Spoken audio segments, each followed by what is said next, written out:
თქვენ უყურებთ არგუმენტებს, ჩვენი სტუმრები არიან ელისო ჩაფიძე და პატავე შაბიძე. ქალბატონო ელისო, მოგესალმებით, ბატონო პატა, მოგესალმებით.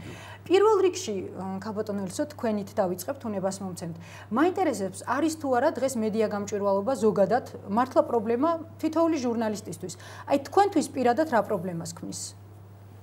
პირველ რიგში მე დავიწყებ საუბარს იმით, რომ რეალურად საჯარო ინფორმაცია ჟურნალისტებისთვის არის ხელმიუწვდომელი. მართალია კანონი საჯარო ინფორმაციის ხელმისაწვდომობის შესახებ საჯარო ადმინისტრაციული კოდექსის მესამე თავი 2001 წლიდან შევიდა ძალაში, მაგრამ მან შემდეგ განიცადა გარკვეულწილად შეიძლება ითქვას დეგრადაცია და მე ჩვენს მაყურებელს შევახსენებ, რომ ეს კანონის ერთ-ერთი ინიციატორი სწორედ გახლავთ ის ჯგუფი, რომელიც დღეს ხელისუფლებაშია და ბატონი ზურაბადეიშვილი, რომელიც ძალიან აქტიურად მუშაობდა ამ კანონის შემუშავებაში. მაგრამ დროთა განმავლობაში ჩვენ მივიღეთ ისეთი ნორმები, რომელიც რეალურად ხელს უშლის ჟურნალისტებს ინფორმაციის მოპოვებაში. მაგალითად, საჯარო და სამეწარმეო რეესტრიდან ინფორმაციის მიღება გახდა ფასიანი მიუხედავად იმისა, რომ ამ ინფორმაციის მიღება კანონის მიხედვით უნდა იყოს უფასო. ჩვენ ჩავატარეთ ერთგვარი საგამოძიებო ექსპერიმენტი და ვეცადეთ საჯარო რეესტრში დაგვერეგისტრირებინა განცხადება გარკვეული კომპანიების დამფუძნებლების შესახებ, ისე რომ არ გადაგვეხადა ჩვეულებრივი მოსაკრებელი და აღმოჩნდა, რომ 9 საათი და პირობითად მშობლების მიყვანა გახდა ამ რეესტრში საჭირო იმისათვის, ამ მე დავურეკე ბატონ ლაშატუღუშს, ბატონ ვახტანგ ხმალაძეს და ასე შემდეგ, რომ როგორმე განცხადება ჩამებარებინა. მე მინდოდა წერილობით იმის დადასტურება შესაბამისი ორგანოსგან, რომ ისინი ჩემთან საჯარო ინფორმაციის გაცემაში მოითხოვდნენ თანხას და კონკრეტული ნორმების მითითება, მხოლოდ ამის შემდეგ ვაპირებდი ამ თანხის გადახდას. და სხვათა შორის 2 დღის წინათ ჩვენ გვქონდა შეხვედრა მედია კლუბის წარმომადგენლებს და მე იუსტიციის სამინისტროში ანტიკორუფციული ჯგუფის წევრებთან, რომლებსაც ვესაუბრეთ ამ პრობლემებთან დაკავშირებით და ის რომ იმაზე, რომ ეს ხელს უშლის ჟურნალისტურ გამოძიებებს. ცალსახად უარყოფითი პოზიცია მათ არ დაუფიქსირებიათ და გვითხრეს, რომ 2011 წლიდან გარკვეული ინფორმაციის გახსნა იგეგმება მედიისათვის, იქნება ეს ყველაფერი მაგალითად ტენდერები განთავსებული საიტზე, მაგრამ როდესაც მე დავსვი საკითხი, რაც შეეხება პრეზიდენტის ბრძანებულებებს, რომლებიც ბოლო 2 წელი ამოღებულია მათ შორის კოდექსიდან, ამასთან დაკავშირებით როგორც ჩანს, უფრო მაღლა გადაწყვეტილება მისაღები. ანუ ქალბატონო ელისო, მოკლედ რომ თქვა, ყველაზე დიდი პრობლემა, რომელიც თქვენ უკვე როგორც ჟურნალისტ მუშაობის პროცესში ხვდებათ, არის ინფორმაციისთვის, ასე ვთქვათ, ინფორმაციის ხელმიუწვდომობა და ის არის სწორედ გართულებული გზები ინფორმაციის მიღების ყვითელ მედიას, რაც შემდეგ წარმოშობს არაპროფესიონალიზმს და ძალიან ბევრ პრობლემას, იმიტომ რომ იქ სადაც არ არის რეალური ინფორმაცია, ჩნდება და მის ადგილს ფეხს იკიდებს გასაგებია. ბატონო პატა, თქვენთან გადმოვალ იგივე შეკითხვით, ქალბატონი ელისოსთვის მთავარი პრობლემა, რომელიც ის მას ასე ვთქვათ, პრობლემებს უქმნის და შეფერხებას არის ის, რომ დროულად ვერ იღებს საჭირო ინფორმაციას, რაც შესაბამისად მისი გავრცელების პრობლემასაც ქმნის. თქვენ რა გიშლით მუშაობაში ყველაზე მეტად ხელს? მოდით მე თქვენს პირველ შეკითხვის პირველ ნაწილს დავუბრუნდები. ელისომ თავი არ არის და პირდაპირ პრობლემაზე გადავიდა. მედია გამჭვირვალობა აქ იგულისხმება მედიის უპირველეს პრობლემა რაც თქვენ გაწუხებთ ყველაზე მეტად და შემდეგ ქალბატონ ელისოსაც აუცილებლად მოუწევს მედია გამჭვირვალობის შესახებ საუბარი. აუცილებლად რა თქმა უნდა. რა თქმა უნდა. დროა არის რაღაც გარკვეული. პირველ რიგში დავამატებ, რომ თავი არ ამირიდებია ეთყობა, რაც ყველაზე მეტად მაწუხებდა იმ თემით დავიწყეს. არა, ამ თემაზე ეს არის ჩვენი საუბრის თავი. საჯარო ინფორმაციის ხელმისაწვდომობა ნამდვილად პრობლემაა დღეს ჩვენს ქვეყანაში, მაგრამ ამ პრობლემას არ განსაზღვრავს მხოლოდ კი, რასაკვირველია ჩვენსაც პრობლემაა, ჩვენს ჩვეულებრივად ღია წყაროებზე მუშაობს და ეს ღია წყაროები ხშირად ძალიან ცხრაკლიტულის იქით აღმოჩნდება ხოლმე და რაც სერიოზულ პრობლემებს უქმნის ჩვენ ჟურნალისტებს მუშაობაში.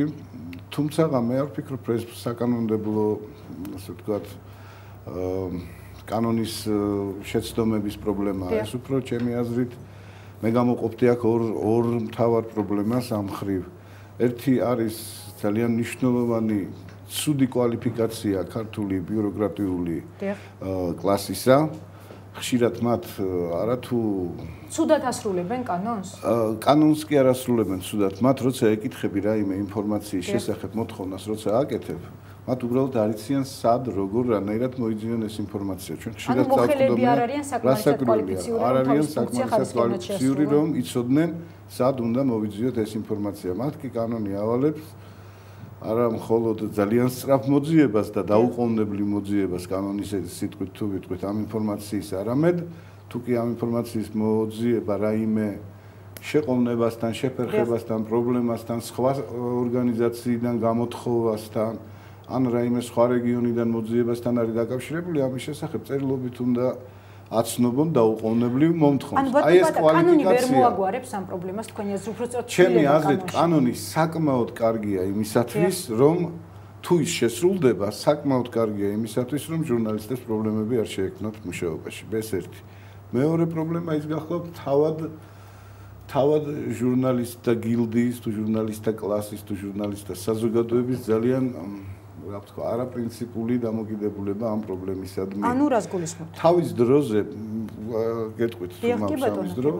თავის დროზე ეს ძალიან დიდი პრობლემა იყო ამერიკის შეერთებულ შტატებში. თავის დროზე მე არ ვამბობ გასულ მე-19 საუკუნის, გასული საუკუნის 70-იან წლებში და ამერიკის შეერთებულ შტატებში ამისთვის სპეციალური ორგანიზაცია შეიქმნა. ეს გახლდათ ადვოკატთა ორგანიზაცია, რომელიც დახმარებას უწევდა ჟურნალისტებს სწორედ სახელმწიფო მოხელეებთან აი ამ დავაში. ეს იყო უფასო დახმარება, მაგრამ თავად პრესის და ტელევიზიების და რადიოების წარმომადგენლები გარკვეულ შენატანს აკეთებდნენ, საწევროსავით იხდიდნენ ამ ორგანიზაციის შესანახად, ნუ ეხლა მას ამ ადვოკატებს და ეს ორგანიზაცია თუ არ ვცდები მე ბოლო ინფორმაცია აღარა, მაგრამ დღესაც მუშაობს შეერთებულ შტატებში. ანუ მე რას ვამბობ? როდის უწევდა და უწევს ეს ორგანიზაცია დახმარება ჟურნალისტებს? როდესაც უკვე სასამართლოში ეს ორგანიზაცია დაახლოებით 10,000-მდე საქმეს წარმართავდა სასამართლოში. როდესაც უკვე სასამართლოში ერთი წლის განმავლობაში 10,000-მდე. თუმცა ჩვენთან თვითონ ეს დავა საკმაოდ ძვირიჯდება რამე 90-იან წლების მონაცემებს სამწუხაროდ, მაგრამ არა მგონია რომ ეს სიტუაცია გამოსწორებული იყო. მე გეტყვით ქართულ სტატისტიკას 54 საქმე შევიდა თბილისის საქალაქო სასამართლოში ბოლო 2 წლის ძალიან ცოტა მე ამის თქმა მინდა სწორედ ეს არის თითქმის არაფერი და ამაში დამნაშავე ვართ ისევ ჩვენ. მე საერთოდ მიდრეკილი ვარ იმისკენ რომ ზოგადად ვეძიო ხოლმე პირველ რიგში საკუთარ თავში ამ საკუთარ ფინანსებთან არის კავშირში სასამართლო პროცესები და ეხება საკმაოდ ძვირი. როგორ ფიქრობთ საქართველოში მედია საშუალებებს მით უმეტეს კონკრეტულ ჟურნალისტებს აქვთ იმის საშუალება რომ ნებისმიერ ასეთ კონკრეტულ ფაქტთან დაკავშირებით სასამართლოში ეს არ გახლავთ კონკრეტული ჟურნალისტის პრობლემა, ეს უფრო მედია საშუალების პრობლემაა. თუნდაც მედია საშუალებებს. ჩემი აზრით ყოველ შემთხვევაში როგორ ფიქრობთ? ქალბატონო, თქვენთან გადმოვალ დიდი ბოდიში ისევ გავაგრძელებთ თქვენთან გადმოპატა ამ თემას საუბარს. როგორ ფიქრობთ იმ მედია საშუალებებს, რომლებსაც შესაძლებელია მეტი პრობლემა ქონდეთ ინფორმაციის მიღების თვალსაზრისით. მაგალითად, მე კონკრეტულად შემიძლია მაესტროს მაგალითი დავასახელო. არაერთხელ ყოფილა ისეთი შემთხვევა, როდესაც გარკვეული ინფორმაცია სახელმწიფო უწყებებიდან ბევრად სწრაფად მიუღიათ რუსთავიორს და იმედს და ჩვენ მიგვიღია მხოლოდ დღის ბოლოს და ისე დიდი ხვეწნის და მუდარის შედეგად. როგორ ფიქრობთ, მართლა დამოუკიდებელ მედია საშუალებებს აქვთ იმის ფინანსური საშუალება, რომ რეგულარულად ყოველ თითოეულ შემთხვევაზე ასეთი დავები აწარმოოს? ამის სამაგალითოდ გეტყვით ძალიან ესეთ მოკლე ფაქტს და ბატონი პაატაც მეთანხმება, რომ რეალურად საჯარო ინფორმაციის მოპოვება არის პრობლემა. გარდა ამისა, მინდა აღვნიშნო, რომ იმ გამოკითხვაში, რომლის საფუძველზეც ეს კანონპროექტები მომზადდა, მათ შორის 24 საათის ჟურნალისტებიც მონაწილეობდნენ და მათ შორის მათაც აღნიშნეს აი ამ პრობლემის შესახებ, რომ მათაც უჭირთ ძალიან საჯარო ინფორმაციის მოპოვება. მე გაგაცნობთ, აი დავუშვათ კანონში რა ინოვაციებია იმისათვის, რომ გაადვილდეს საჯარო ინფორმაციის მოპოვება ჟურნალისტებისთვის. პირველი ყველაზე მნიშვნელოვანი ეს გახლავთ საჯარო სამსახურების მხრიდან ინფორმაციის პროაქტიული გამოქვეყნების ვალდებულება, რაც გულისხმობს იმას, რომ ყველა საჯარო ორგანო იქნება ვალდებული ქონდეს საკუთარი ვებგვერდი, სადაც ხელმისაწვდომი იქნება მისი ბიუჯეტი, ინფორმაცია მისი დაფინანსების წყაროების შესახებ, ასევე მისი საშტატო განრიგი, საჯარო ინფორმაციის გაცემაზე, პასუხისმგებელი პირი. არა ყველა ყოფილია ეს ამაზეა ლაპარაკი თორე დღეს ჩვენ მოვითხოვთ სრული ინფორმაციის დადებას, მაგრამ სხვათა შორის ადმინისტრაციული კოდექსი ამას ითხოვს. განსაზღვრულია ეს და არის კიდევაც, ოღონდ როგორ სრულდება ამაშია საქმე.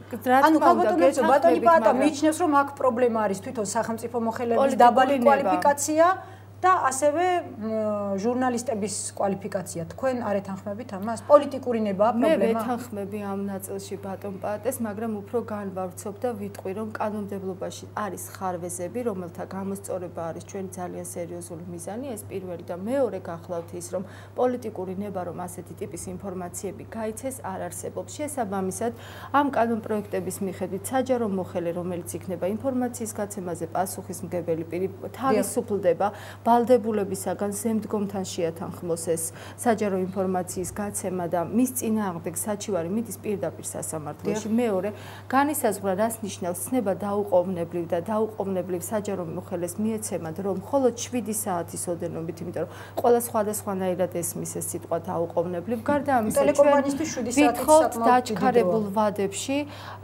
განხილვას ისეთი ტიპის დავების, რომელიც წარმოიშობა საჯარო ინფორმაციის გაცემასთან დაკავშირებით 10 დღის ვადაში უნდა ჩაეტიოს სასამართლოს ერთი ინსტანცია და გადასახადის შემცირებას კი არა გაუქმებას ნებისმიერი ტიპის საჯარო ინფორმაციის გამოთქმის. სამოქალაქო კოდექსში არის ასეთი ნორმა, საჯარო ინფორმაცია, რომელიც არ უკაცრავად ცოტა გაციებული ვარ და არ არის პრობლემა.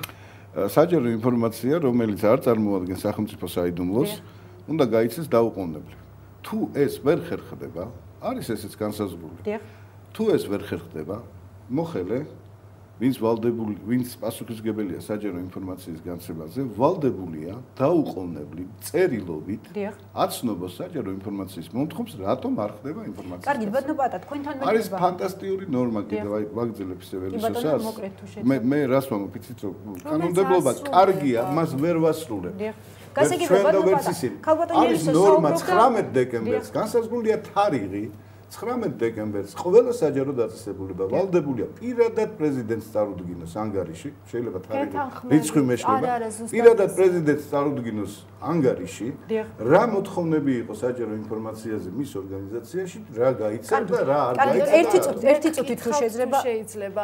თქვენ ხართ წინააღმდეგი იმის, რომ საჯარო ინფორმაციის გამოთხოვის დროს გადასახადები მოიხსნას? დიდი ბოდიში ხალხო ჩვენ არ გადავიხადოთ საათის დაწესება და 3 ბატონო პატა, დიდი ბოჯი ერთი შეკითხვა მექნება, ძალიან ბევრია. ბატონო პატა. თავდება ტელეეთრი. ბატონო პატა, იყო მაგალითად არაერთი შემთხვევა, როდესაც გარკვეული ოპერატიული ინფორმაცია, ვიდეო მასალა, მაგალითად რუსთავიორს და იმედს მიუღიათ გაცილებით ადრე, ვიდრე მაესტროს. რა არის ეს თქვენი აზრით პოლიტიკური ნების პრობლემა თუ საჯარო მოხელების კვალიფიცირება? თუმცა ამ შეკითხვაზე პასუხს მივიღებ სარეკლამო ბლოკის შემდეგ გადაცემაში რეკლამის.